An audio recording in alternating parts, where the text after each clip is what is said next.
Hi friends, என் பேர் முருகேசன். நான் திருநெல்வேலியிலேருந்து பேசுகிறேன். நான் வந்து பால் பெருங்காய பொடியை வந்து யூஸ் பண்ணிக்கிட்டு இருக்கேன். யூஸ் பண்ணிக்கிறதுனால எனக்கு கேஸ்ட்ரிக் ப்ராப்ளம் கொஞ்சம் கொஞ்சமாக ரிலீஃப் ஆகிட்டு நல்ல ரிசல்ட் கிடைச்சிச்சு. அதை எப்படி பண்ணி பார்த்தேங்கிறத நான் உங்களுக்கு சொல்கிறேன் பாருங்க.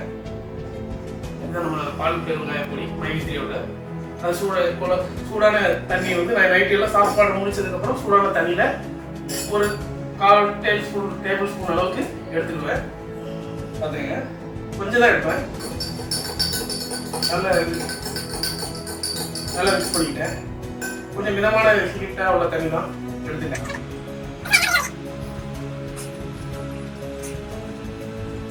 கண்டினியூவாக ஒரு 1 வீக்காக யூஸ் பண்ணிக்கிட்டு இருந்ததுனால எனக்கு கேஸ்ட்ரிக் ப்ராப்ளம் கொஞ்சம் கொஞ்சமாக எனக்கு தெரிஞ்சிச்சு, நல்ல ரிசல்ட் இருந்துச்சு. ஆனால் கேஸ்ட்ரிக் ப்ராப்ளம் இருக்கவும் நம்ம பால் பெருங்காய பொடி மைவித்திரியோட பால் பெருங்காய பொடியை வாங்கி யூஸ் பண்ணி உங்களோட பிரச்சனையை தீர்த்துக்கலாம்.